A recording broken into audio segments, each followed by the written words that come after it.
Još jednom lijep pozdrav, dragi gledatelji. Ponovno smo zajedno u Trnskom. Bilo je zaista svečano ovo predstavljanje bivših i sadašnjih igrača Zagreba. Sve ih je tu pozdravio Mario Heme, da je on napokon odmori. Prvi put na ovoj utakmici izlazi iz igre. A umjesto njega ušao je Vladan Lazić iz još jedne košarkaške obitelji, brat Vuk Lazić. Junior je Zagreba i član seniorske ekipe koju je vodio Daniel Jusuf. Druge strane i do Čubrila.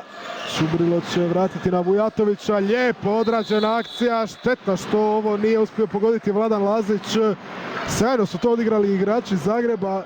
Jedan izlaz koji se često viđa u košarci i kad igrači Zadra preuzimaju, onda se mogu događati ovakve situacije da ostane Vladan Lazić sam pod košem i dođe do zicera.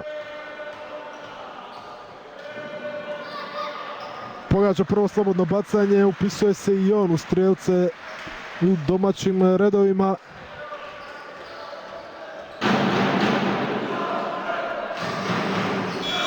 Dva od dva za Vladana Lazića. 52, 6 minuta 33 do kraja. Lijepo, elegantno, Paloka, asistenciju za sada je na 9. Ide do kraja, Lazić ide snažno. Četvrti poen za igrača s brojem 4. Hržina. Lazić, Herceg, Vujatović, Lazić još jednom. Ne boji se ovako završavati, iako ima 178 cm, stalno ide u kontakt Lazić. Sad nije pogodio. Erslan lijepo prevario svog čuvara, ali nema snage za završetak pored Lazića. Erslan u duelu protiv Macnera. Još jedna izgubljena lopta. Lazić siguran do kraja. 6 brzih poena i odmah se baca za još jednom loptom. Pa onda i uzima uz pomoć Macnera. Macner do kraja promašuje. Lazić skače u napadu. Nevjerojatnu energiju ima taj dečko, ali sad ipak nije pogodio. Pljesak tribina u Trnskom, to se cijeni na plus 28 se bacaju za svakom loptom kadeti Zagreba. Za šut, zato ima Miljković koji je malo pre pogodio, sad promašio. Odmah lopta na drugu stranu, lijepo odigrano i Bošnjak opet je ostao sam, ide do kraja, lijevom rukom promašuje polaganje. Lazić da igra malo više, vjerojatno bi bio na triple-double i tako se dolazi do double-double-a. Fantastična asistencija. 29 razlike.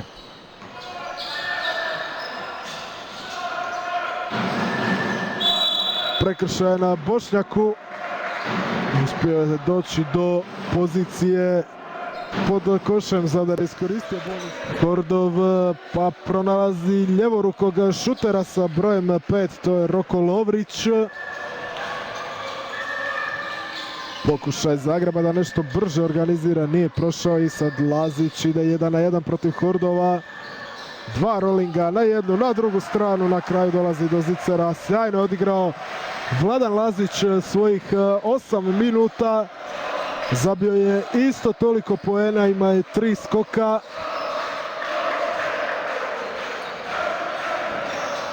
Dajte mu i 4. skok i još jednu ukradenu loptu. Ide Bošnjak do kraja, nema blokade, nema prekršaja, ima skoka u napadu i Majstorović će dobiti priliku sa slobodnih bacanja za konačnih 92-58.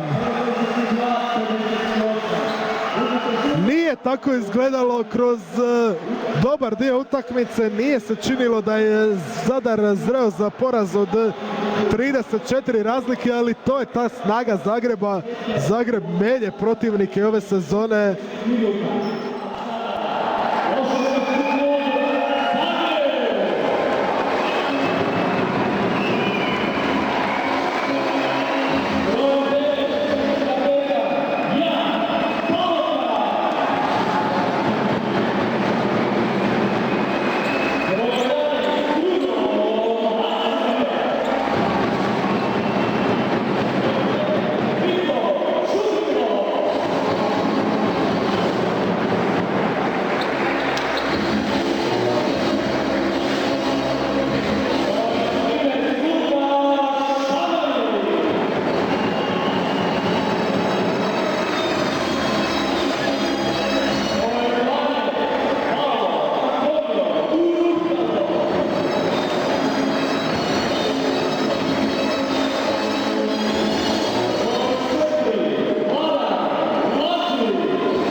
veliki pljesak.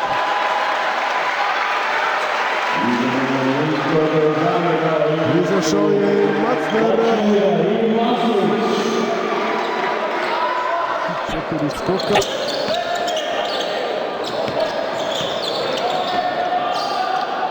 Rukalo. Traži se jako Cubrilo. Ide trica. Osjeća sad da ima prostora za igru 1-1, ali predaje loptu. I sad će Lazić probati nešto iskombinirati u Rukalo do kraja. Iz trka pogađa Paolo Antonio u Rukalo. Evo jedna od njih, to je Lazić, on je 2001. godište, jučer je imao sjajan ulazak nakon što je već Tomi neko razadraje svaštario, napravio svega pomalo i svidio se u svakom slučaju Vladan Lazić. Sada je presjekao ovu loptu. 5 sekundi do kraja, idu za 4,7 sekundi prije kraja. 95-70.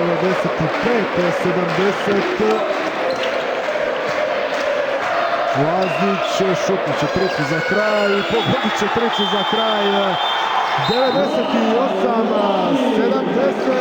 Vladan Lazić, simbolično da je baš on završio kao onaj koji će ostati kadet iz sljedeće sezone i branit će naslov prvaka Hrvatske, jer su košarkaši iz Zagreba pobjedili Cibonu 98-70.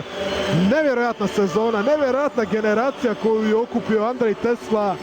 24 službene utakmice, 24 pobjede. Ruke u zrak!